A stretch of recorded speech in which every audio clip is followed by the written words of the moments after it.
Join me now for another edition of the Knicks Film School pregame show with the Knicks continuing their road trip to wrap up 2023. In fact, for the final time, the Knicks will play a basketball game in 2023. The Knicks head to the Hoosier State. I believe it's called the Hoosier State. I'm going to find out if it's called the Hoosier State in just a second with the reunion with an old friend named Obi Toppin. And we'll see how much Obi Toppin they see in this basketball game. And joining me to talk about this matchup from the outstanding newsletter, Patreon thing you should be subscribed to, Basketball She Wrote. I'm sporting the merch right here on the podcast. It is Caitlin Cooper. Caitlin, welcome back to the Knicks Film School podcast. Hey, thanks for having me back. It is the Hoosier State. Hoosier's a little bit easier to say than Indianian, I feel. Indianian, ooh. Yeah, so Hoosier it is. Hoosier it is. We get Yankee a lot in New York, so we get called Yankees. At least I went to school in Virginia, and I was told just because I'm from above the Mason-Dixon line that it's, oh, you're a Yankee. It's like, yeah, but I'm not. Don't associate me with the people from Philadelphia. Like, don't you dare do that. You know. This is good to know, though, because I think as an outsider, I probably would have said New Yorker. New Yorker's better. No, New Yorker's better. Like that is actually the correct way to say it. Now, the funny part is, just to give you even more of a dynamic, with me, you can't say it. I'm a Mets fan, so like even worse was being called a Yankee, and I despise the Yankees. So exactly, there's levels to it, you know. So anyway, we are off to a rousing start, not talking about basketball on this podcast, but obviously this is a matchup that a lot of Knicks fans are looking forward to, and it comes at an interesting time for the Pacers and former Knick Obi Toppin. I figure we'll just jump right into it. Earlier this week, Obi Toppin was taken out of the starting five along with Buddy Hield in a lineup decision that caught our attention. If you can give some behind the scenes as to whether this was a move that was brewing for a while, or was it less to do about Obi and more to do about who replaced him in the lineup? Where do things currently stand on that, and why did that move happen?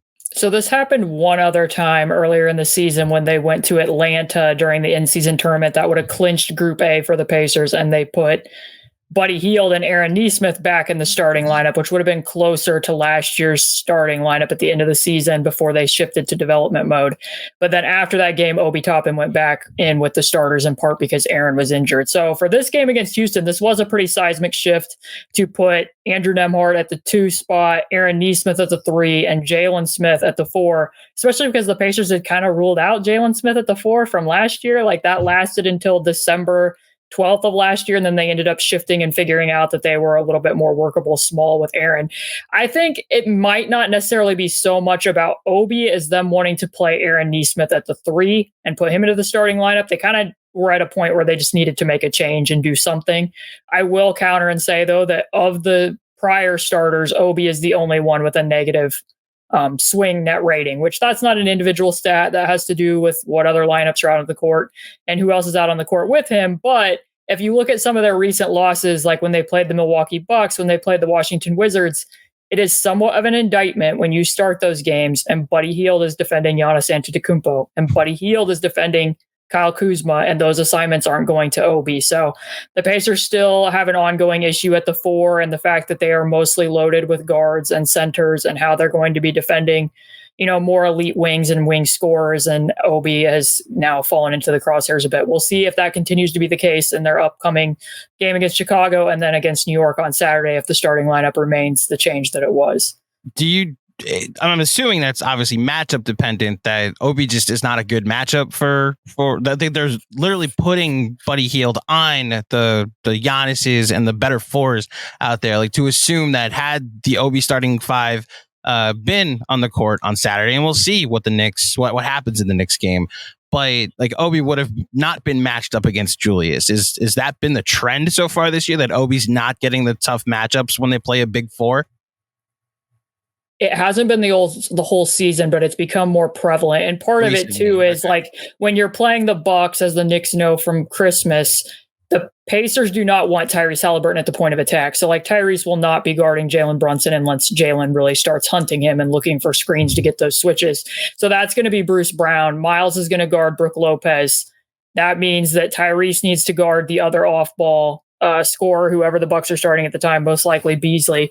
And then you're down to either Obi or Buddy on Giannis. And yeah, Obi had a lot of problems in one-on-one coverage against Giannis in the prior games. As it turned out, Giannis ended up scoring a franchise record of 64 in that particular game and had the whole Ballgate incident. But yeah, I mean, to describe for Knicks fans kind of what this is when they're playing the Wizards, Buddy Hield's picking up Kyle Kuzma. That's who he's assigned to.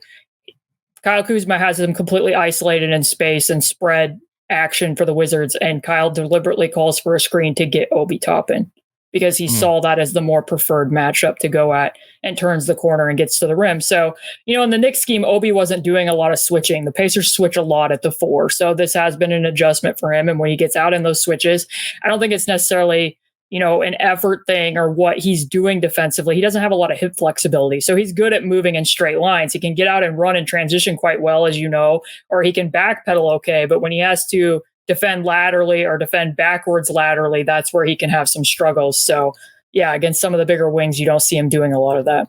So that's the defensive side of the court. Now, the Pacers defense this year being what it is, we've thought from our perspective that Obi was the perfect landing spot for him was a team like Indiana. Now, we didn't expect this historically great offense to exist, but a guy that wasn't the greatest defender, wasn't the greatest rebounder, is now on a team that doesn't prioritize defense and doesn't prioritize him needing to be a great rebounder. They're looking to run. Looking to go as soon as you get any type of rebound. The leak outs that he will do sometimes on the defensive end can lead to easy buckets.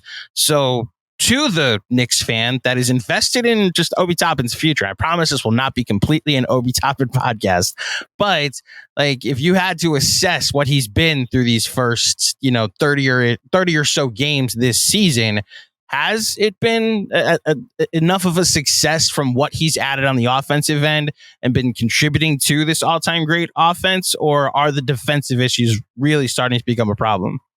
Right. So, I think he definitely builds out their strengths for the reasons that you pointed out, particularly in transition and how much the Pacers want to play at a very fast pace. And then the half court, too. The basketball index just shared a stat, I think, a couple days ago where they had shared that among off-ball players, he leads the NBA in points per possession. He's been very effective off cuts. That's where he gets a lot of his offense. I still think he's near the top in 2-point percentage as a play finisher. So there has been certain games, like when they played the Atlanta Hawks, for instance. The Hawks blitz more ball screens than any team in the NBA, but part of the problem that the Hawks have is their backline defenders really want to mirror their chest to the ball and try to funnel that to the short roll, but they can't see anybody behind them.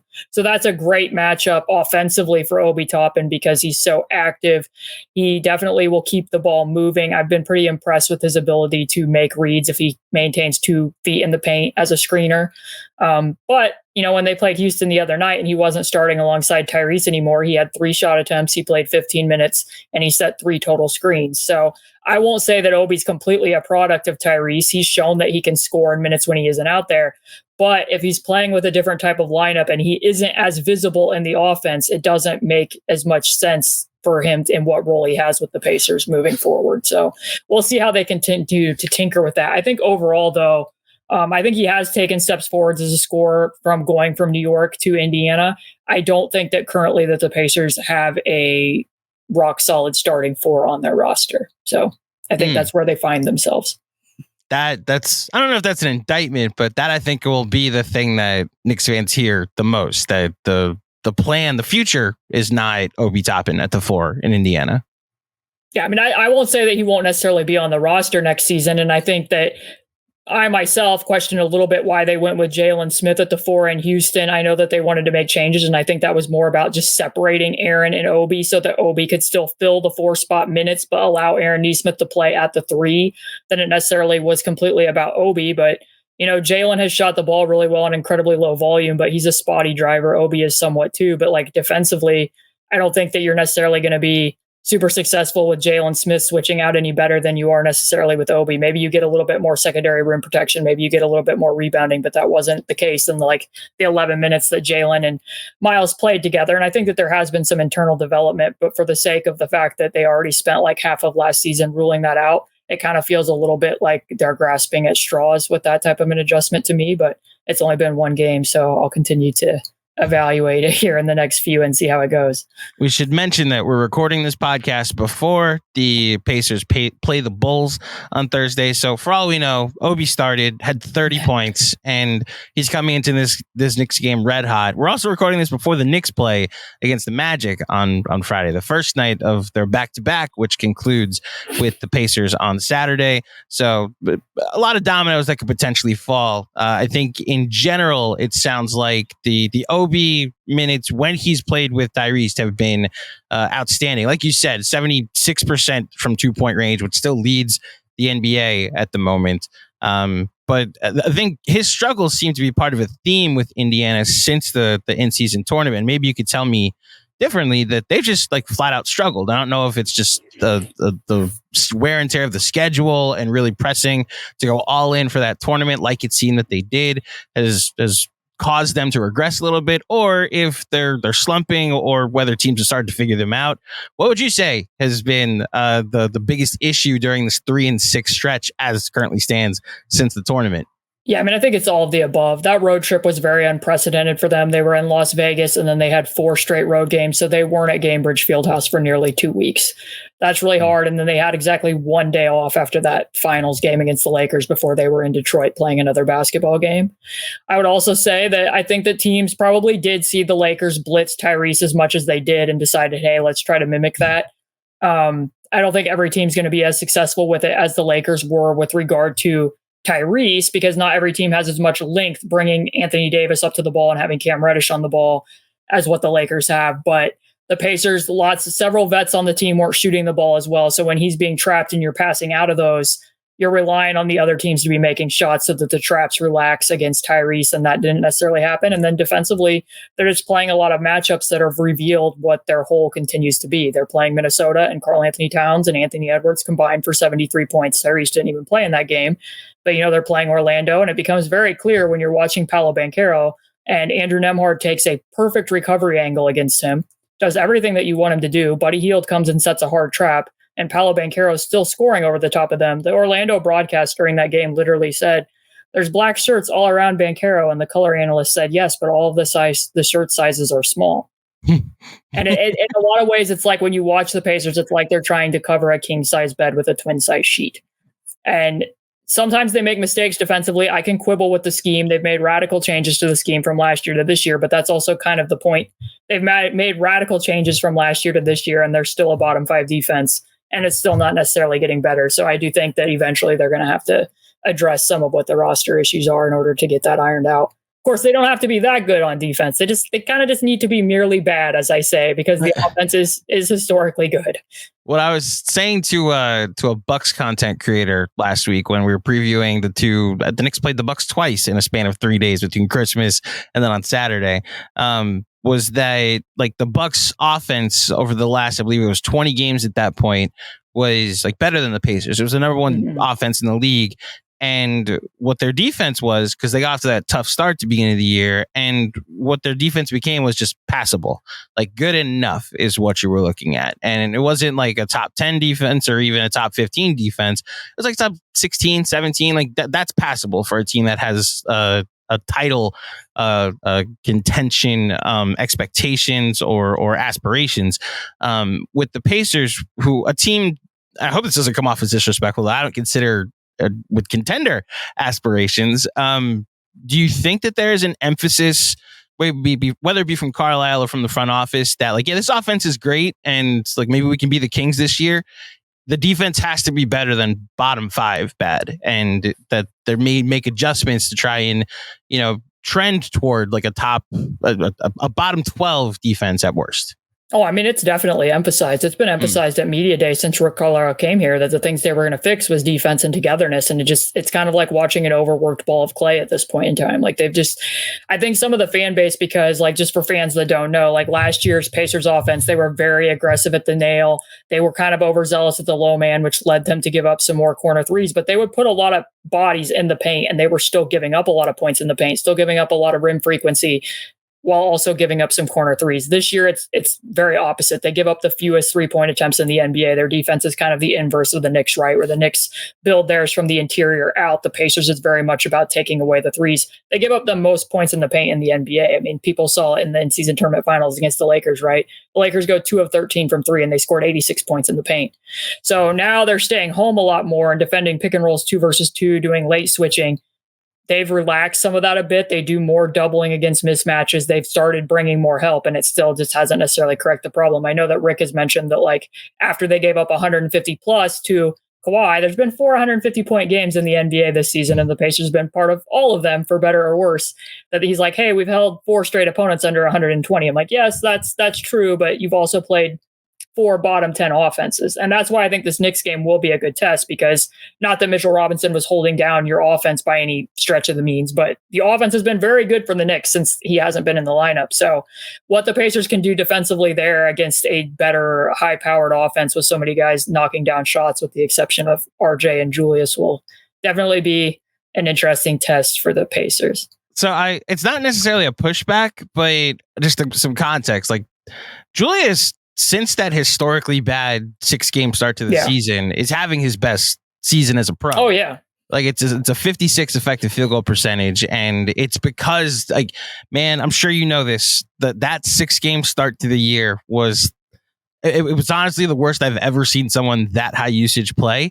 And this is going to come off as such a low blow to the RJ hive. I say that until I watched RJ Barrett over the last 18 games, who is having as low an efficiency season on someone with his kind of usage and minutes since Kobe's last year in the league. Like, he has a 26 usage and a 44 effective field goal percentage. Like, it's like really bad at this point. So I will say the fact that RJ, like, the biggest thing that's fallen off is his 3-point shot, and potentially a team that's not going to ask him to take threes unless you think that might be something that they scheme. Him being able to get to the rim might be actually what the doctor ordered in this matchup. Would that be a fair assessment, that the Knicks and their ability to drive and get downhill will just kind of feast against a defense like this? Yeah, and I think this will go hand in hand with Randall to a degree, because if it is still Jalen defending the 4, that was actually a matchup that gave Jalen difficulty last year. He got pushed around quite a bit, and that in part was what led to some of the lineup change, because Aaron guarded him better. But now Jalen, over the summer, spent the summer bulking up to play the 5, but now he's starting at the 4 again. So we'll see how it goes. But I would guess the Pacers started the year where they would not double post mismatches. They wanted to stay at home and are like, hey, if we get beat in the post, we shoot well enough from 3. This is a math problem. I think that they've soon found, like, when they played the Raptors, they were very proactive, doubled Pascal Siakam a lot. They were bad at rotating out of those double teams. Some of the rotations have gotten better, but I imagine that they, depending upon what the lineup is, that they'll send doubles at Julius. So in that case, that will open up driving opportunities for RJ. And depending upon what type of actions they're running RJ in, that will, well, Aaron will probably, if Aaron's starting at small forward, that would put him on to RJ Barrett, which gives them a better defender in that type of matchup than what the Pacers have been showing against threes for most of this year. So it could be a good driving game, because they, like I said, they do want to lock down the 3-point line. They're pretty aggressive with their closeouts, and they don't defend the paint all that well. So we'll see. How best do you think they'll defend Jalen Brunson? And I mean, you want to talk about off to a great start this year. Yeah. What's funny is his 3-point shooting is the thing that's probably the revelation from this year. Mm-hmm. So potentially slowing him down there might be in play. But we also just watched him against the Bucks put up 38 on Christmas, taking 3 threes in the entire game. They just took advantage of that very deep drop from Brook Lopez. And he just, like, anytime he got to the elbow, it's like, all right, now is when I can elevate and shoot, because no one's going to be near me. How do you think they'll defend Jalen Brunson? Well, now that Andrew Nembhard's back in the starting lineup, Andrew is, in my opinion, the best point of attack defender on their roster. So that gives them a better chance in that regard. I know last year when they defended Jalen, they were really aggressive trying to weak him to his right as much as possible, and he just kind of wiggled into those tight spaces and still got to his pull-up midi anyways, and that was in a game that Miles didn't play. They don't do near as much ice coverage and pushing and weaking guys as what they would have done last year. They more so chase over and will funnel him to Miles. So Andrew does give them a better opportunity, but I suspect I mean, I love Brunson's game so much. I really enjoy watching him play, especially the parts that I got to catch against him against Milwaukee too. So, and even in that OKC game last night, like, not to take it back to Randall, but like, how do Knicks fans feel about the minutes when Randall is out there at the same time with Taj Gibson? I mean, I know there's not a lot of options given that you're trying to fix Band-Aids at the center spot, but. So, I mean, you just hinted at it. They need to survive the Taj Gibson minutes, which are not. We're all kind of navigating this non-Mitchell Robinson world. Mm-hmm. I agree with you that their offense will survive and potentially even be better when Hartenstein is the starting center and when he's playing 36 to 37 minutes a game, because Taj probably has 10 to 12 minutes in him at this point in his career. Knicks fans recognize that they need a backup center, and whether it's Jericho Sims eventually coming back, whether it's, my goodness, anybody else coming back, like that's the point we are with Taj Gibson. I think what you're pointing out is just a very clear weakness with the Knicks. Now, this may also fall as a weakness on Tom Thibodeau not being willing to go to Julius at the 5. We really only saw it once this year, and it was against the Nets. It was Taj's second game back on the roster, and the Knicks, I mean, the offense looked great, and the rotations were fine. Like, Josh Hart can play the 4 against any backup 4. They didn't get a rebound at once, one single defensive rebound, while that Julius at the 5 lineup existed. So I think that, as a Tibbs principle, has caused him to go away from it. I'm curious your analysis of that specific lineup, like seeing what Taj was like. Worst case scenario, it can be as bad as that, and it looked all right. Now you know, but we know that the Taj Gibson minutes aren't working either. Yeah, this is why I brought it up, because I think it was like the second quarter when Randall was getting really heavily doubled, Taj Gibson's there, not just in the dunker spot, but on the strong side. Mm-hmm. And that's making it so easy. And I know that there's criticisms a lot, which I think some are fair from the Knicks, about how Randall's decision-making can be, sometimes he's a little bit more of a 5-second player than a 0.5-second player, but that's not helping him at all as far as the double teams, because he seems like he passes the ball out a lot better against teams who double from the top versus teams who double from the bottom. And by Taj standing in that exact spot, it made it 20 times easier to be doubling from the bottom. So not even just like what some of the defensive issues were for Taj, particularly against those J-Dub, Chet Holmgren high pick and rolls where he wasn't really handling that well with Josh Hart either. It just creates some conundrums. And really, if I know that Tibbs likes to play a 5, I know he likes the rim protection out there, but if there's going to be a matchup to play Julius Randle at the 5, doing it against the Pacers is the team to do it against, because the Pacers are not a particularly good defensive team. They are not a particularly good rebounding team. And switching might actually be a little bit more effective for them if Mitchell Robinson is obviously not going to be playing. So maybe we get to the point where we get Julius at the 5 against Obi at the 5. Ooh, imagine that. My goodness, how the clash that would cause. Would Tibbs be able to handle that type of minutes? Like, I think Tibbs would just be like, "Wait a minute, why is there no center on the court?"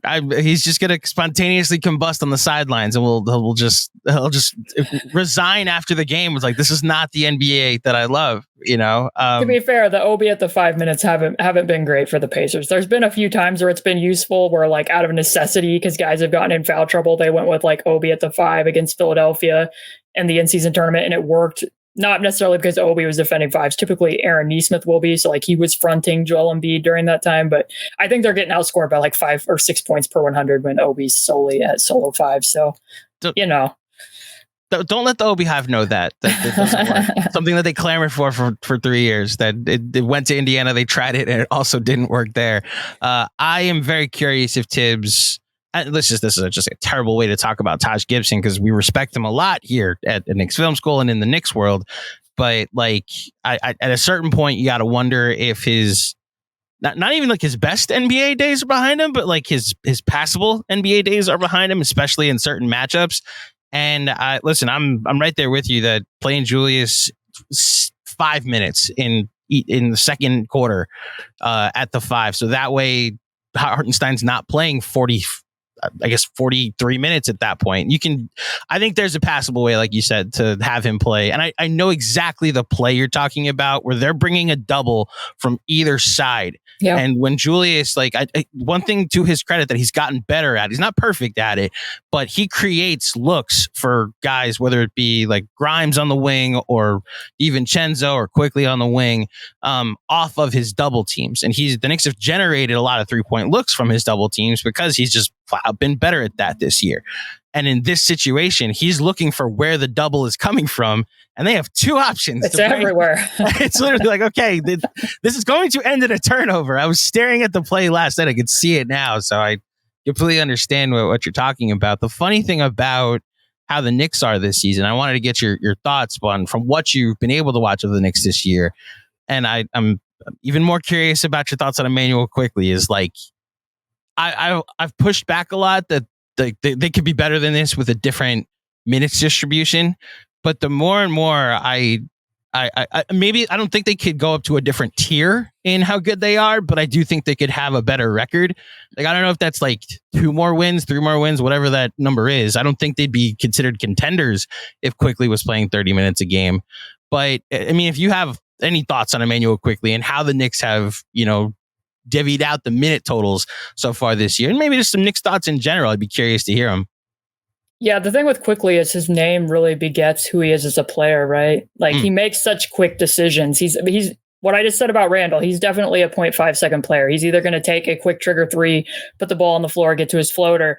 And like last night, I'm sure that it's low hanging fruit. Like, if I sit here and say like Immanuel Quickley should be playing more than 25 minutes per game, like the likes are going to go up on this video, the views are going to go up. And I see where fans are coming from for sure. I mean, taking him out for the last 4 minutes of that game, I can understand where the frustrations are coming from.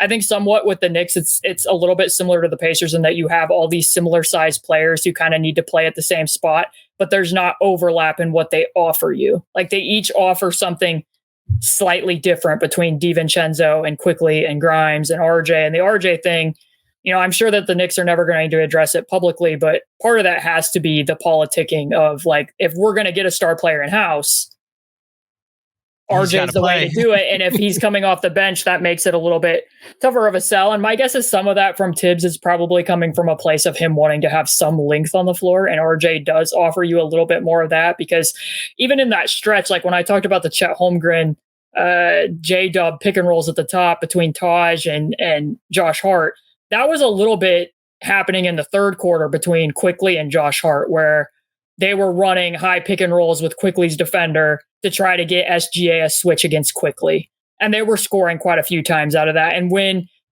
the last defensive possession that Quickley was out there, they had gotten the switch that they wanted, and J-Dub got to the rim against Quickley, as I recall. So I'm guessing that was probably somewhat of Thibodeau's thought process.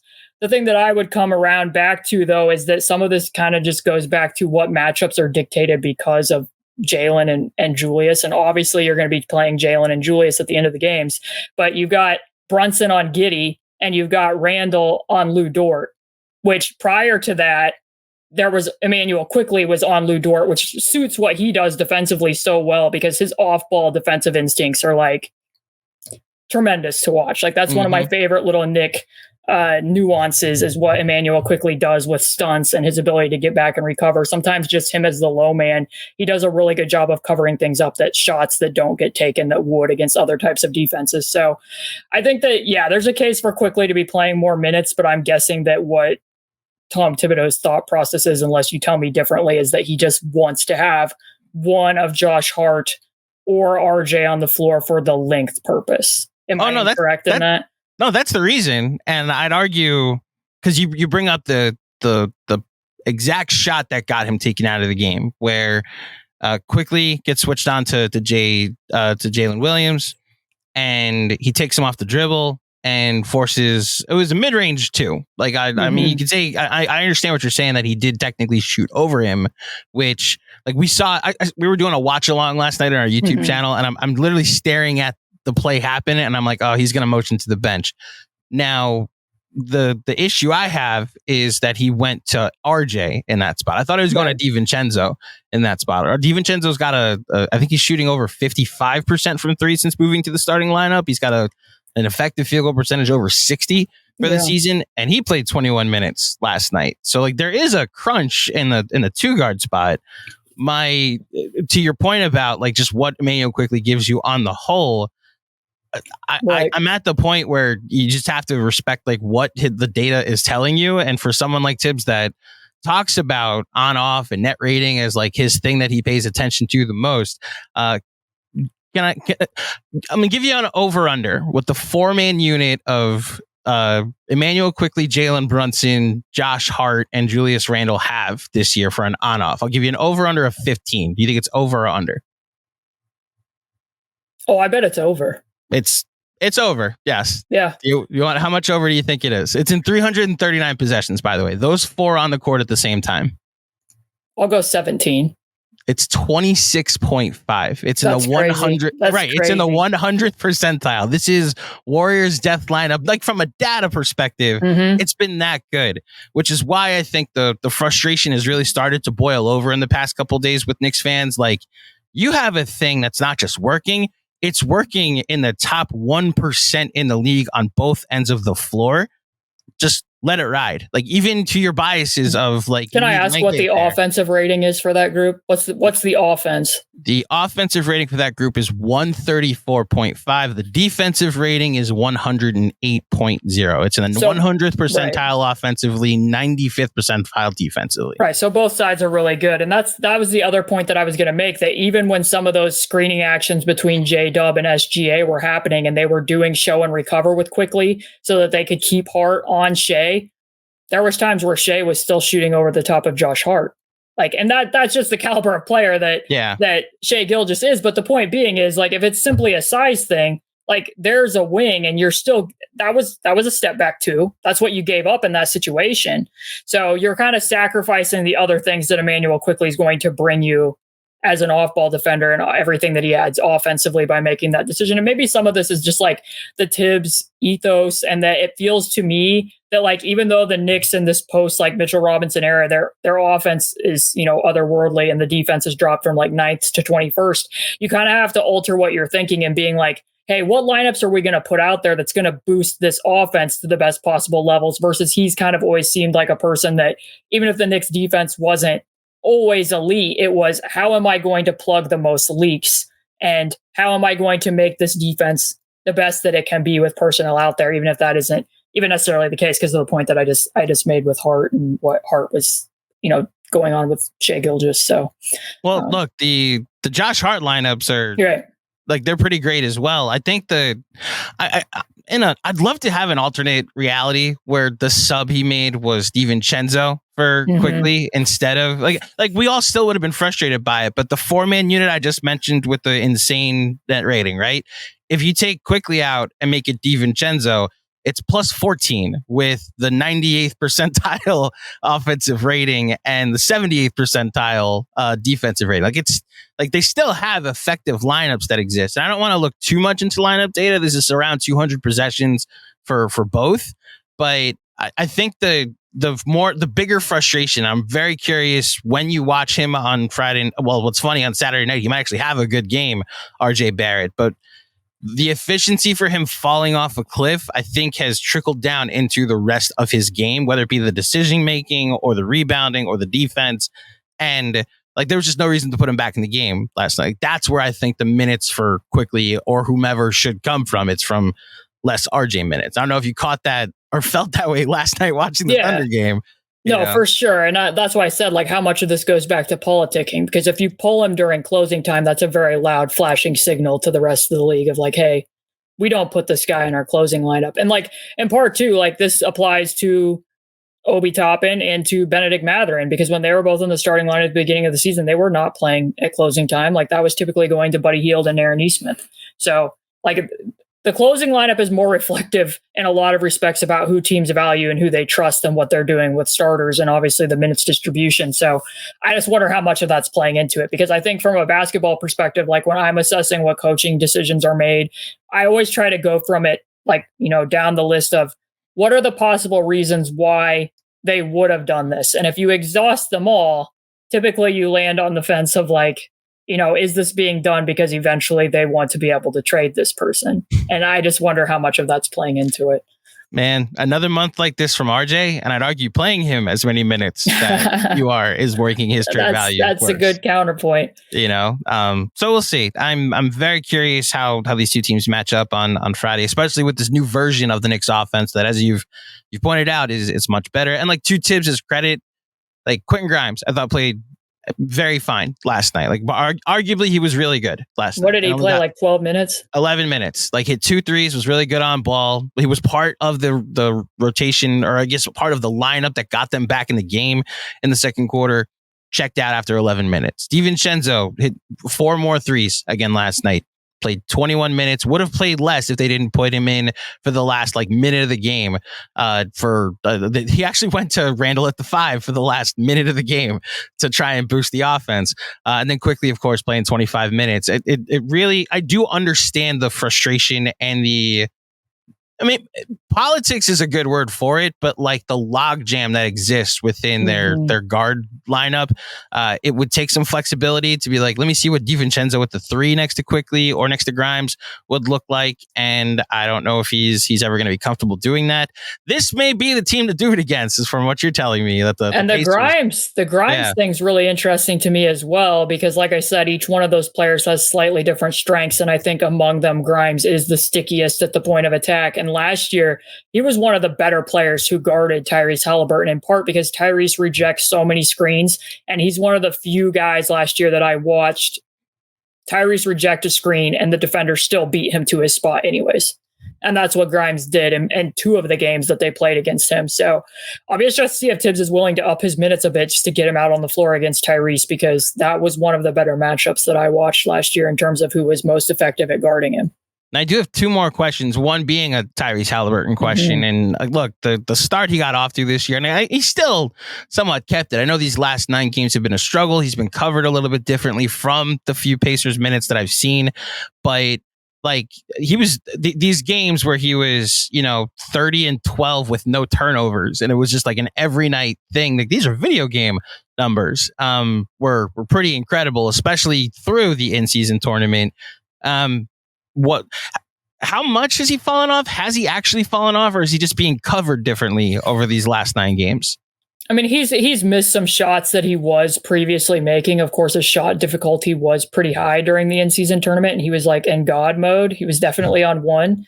There has been teams mimicking what the Lakers were trying to do. So he has seen more blitzing, although that hasn't been the case the last couple games, because a point that I've made is, like, yeah, teams might want to do what the Lakers did, but not everybody has the personnel to blitz, and not everybody's going to rapidly adjust their scheme for one game if that's not typically what they do. So the Rockets were not blitzing Tyrese. They had Şengün and drop, or if it was Jabari, they were switching those ball screens, and he had another 30-point game. The turnovers overall is something to watch, because it was really remarkable to me through the hot start that the Pacers got off to that they ranked top 5 in turnover rate and in pace. That's really hard to do. Playing at breakneck speed without being loose with the basketball. Like, I looked through the past 6 years and only one team has done that when it was last year's Oklahoma City Thunder. So since the in-season tournament, the Pacers have fallen down to about 21st in turnover rate. And against the Rockets, they're playing all these different lineups. It's very clear that there's not a lot of continuity or familiarity there, and that contributed to them committing even more live ball turnovers. But certainly, like, the extra attention on ball with 2 on the ball coverages has led to some of the increase in turnovers as well. And that's why momentum is both their friend and their enemy, because the degree of speed that they play with and how much transition frequency they get in games is very helpful to Tyrese for the reason I just pointed out. He really likes to reject screens. And when you're playing at that pace, it's very hard for an on-ball defender to both absorb the ball and then direct him into actually using that screen, which then leads to a lot of emergency rotations. The flip side of that is if you commit a live ball turnover and your whole team is running it like Obi full speed sprint, it's very hard to get back and prevent that. So they rank like first or second in points per possession off of live ball turnovers, and they're also 29th in defense off of live ball turnovers. So, it's definitely a double-edged sword for them in that regard. But like, just on the Tyrese front, I think he started to find his way out of it a little bit. But yeah, it has definitely been a change in coverage, because even when they played Memphis, it wasn't blitzing, but they were very aggressive, sending defenders and almost nexting, being very much at the nail, even when Buddy Hield was at the wing, which is not something that I've personally seen opposing teams do against somebody who shoots 40% on 7 threes per game for his career. So teams have been more aggressive shrinking space against Tyrese. Yeah, I guess it's sacrilege amongst Knicks fans to be like, Tyrese Haliburton is good because of this may just be a Twitter rivalry, but like the discourse between there him definitely and seems to be some. Him and Brunson and Trae Young and name a guard, and it's like, well, this person's better. I mean, I think they're all really good. Mm-hmm. That's where I've landed on, especially with the start Haliburton got off to this season. Look, I'd be surprised if both of them were on the All-Star team in a couple months. And I think both of them are deservedly supposed to be in the All-Star conversation at the moment. Last question before I let you get out of here. So I've been doing this with every single guest that I have on the pregame pod. It's a Mount Rushmore of rivals. So NBA calendar gets released sometime over the summer.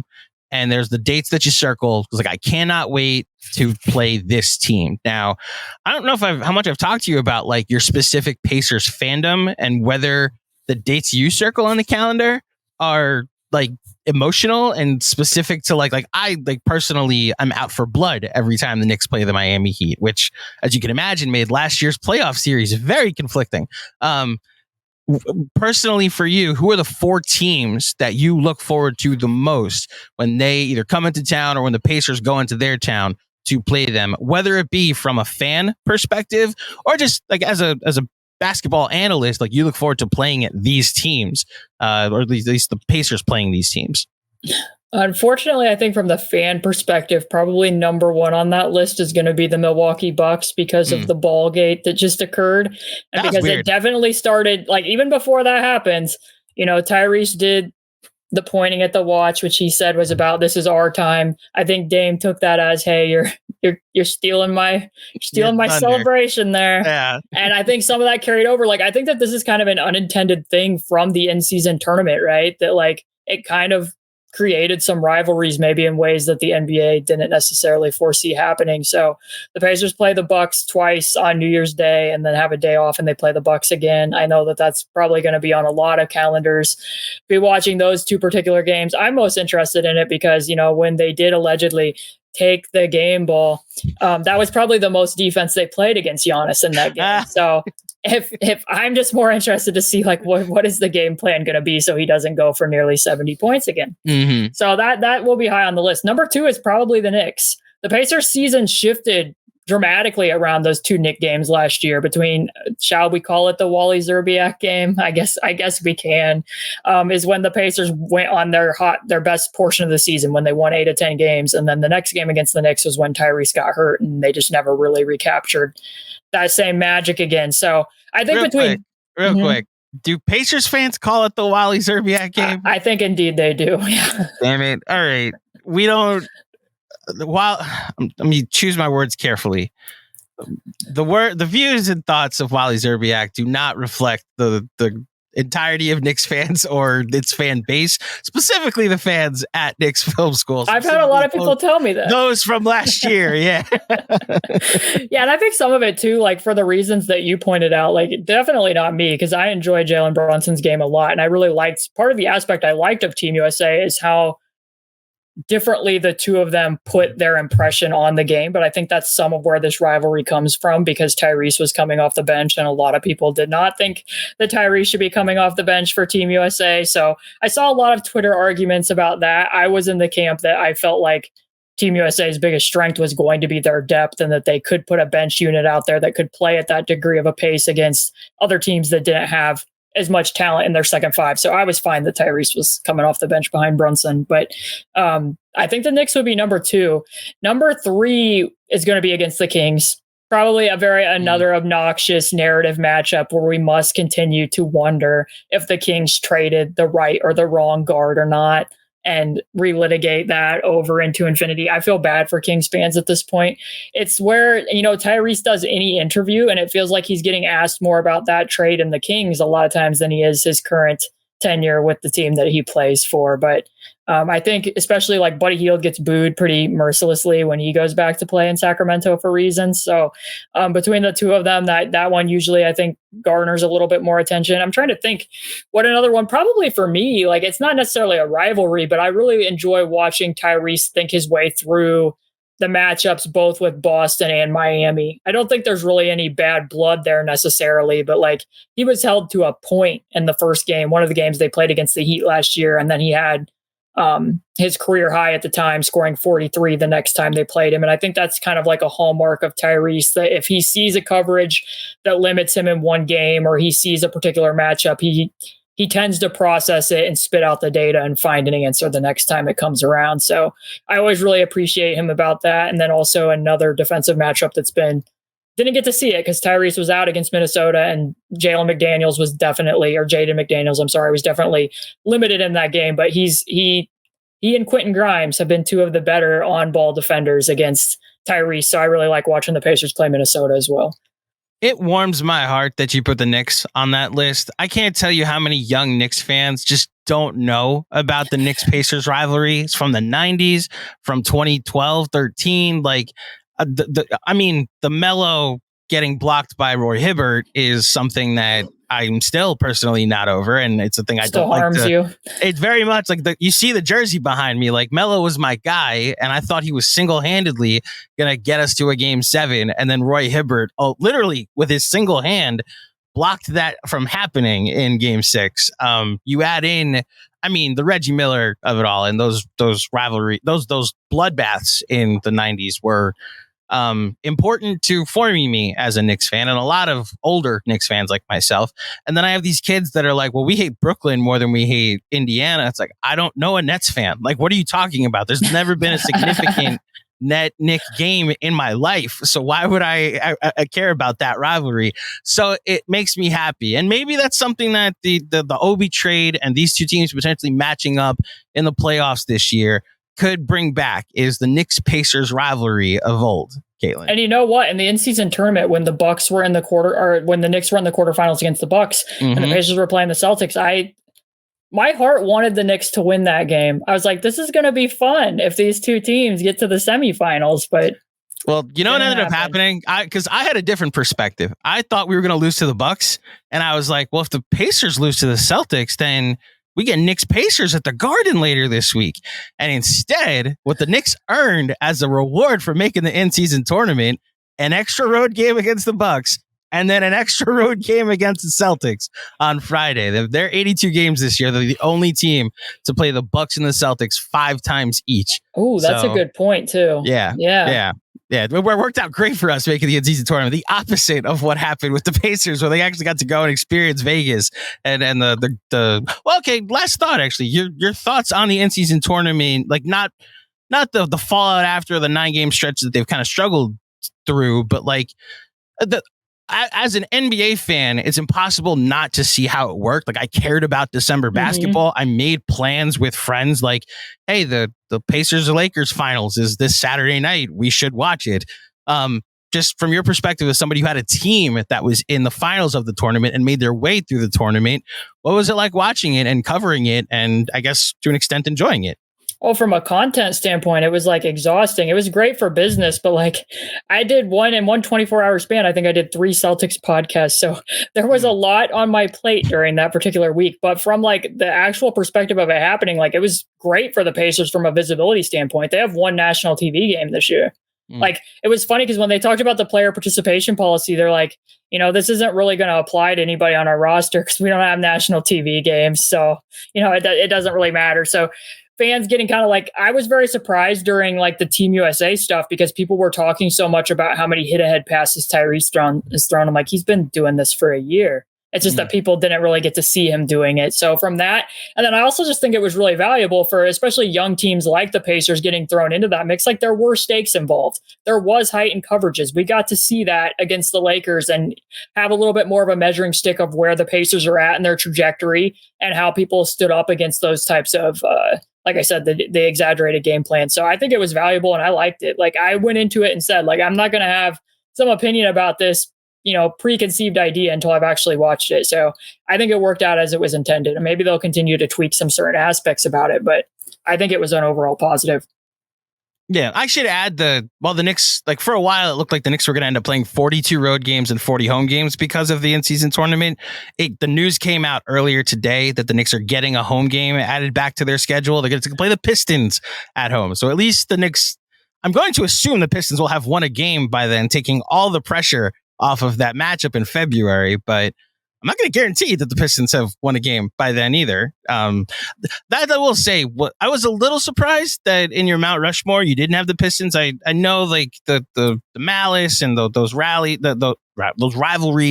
in the early 2000s. Does any of that still linger? Do both fan bases just acknowledge something happened and we don't talk about it anymore? I think that my heart is just so sad for the current state of the Pistons that I didn't have the ability to put them up on that mountain. Okay, that's fair. It's like so what they bleak. are at the moment. It's so bleak. Every game, there's a new picture of Cade Cunningham looking as though he's staring into the abyss of some sort. So, yeah. There's very much like Phil Jackson ran the Knicks for like 3 years in the mid 2010s, and we don't have anything to show from it. Like it was kind of spinning your wheels for a couple of years. It was like him and feuding with Carmelo Anthony through the media, and he got paid $60 million for those 3 years. And there's a hint of that with Monty Williams. I don't know if like from your X's and O's eye, you're seeing some things that he could be doing better or that he is like instilling in them. But I'm with you that like it just seems like it's gotten significantly worse with a lot of young guys that you'd hope were somewhat better at this point. Yeah, I mean, I think that part of the problem is that people didn't necessarily foresee it coming. Like, I don't think that the Pistons thought they were going to be this bad this year, which speaks to their evaluation ability, and also that it isn't necessarily clear who the keepers on the roster should be, although Cade's had a much stronger stretch here. I'm probably a little bit more favorable of Cade than what it seems like the overall general consensus on him is. His turnover rate has gone down and he's had a couple 40-point games here. So if nothing else, I guess at least they can walk away with that. But like, it just doesn't necessarily feel like their young core fits all that well together. And then obviously trying to play that many bigs at once isn't super conducive to effective basketball either. So yeah, I mean, I do see a lot. I follow a lot of Pistons fans, and I know that Monty had a quote that said, like, I think probably most of the blame falls on me. And a lot of them were like, probably. Like the fact that like there's been everyone continuing to be employed through a 26 game win streak says a lot right there. Like how many teams would have a 26 game or 27 game losing streak and nobody loses a job?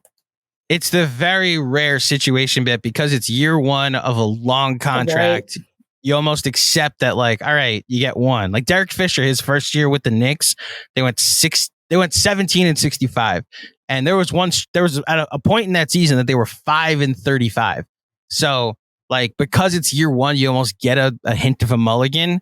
I'm just realizing this now. Fred Katz and John Mack are going to laugh at this. Every time they do a pod together, it somehow diverts into Pistons talk. And I, as their producer, I'm like, guys, this is a Knicks pod. Let's get back to it. Galen, somehow this became a Pistons podcast, and they're going to laugh at that when they eventually listen to this.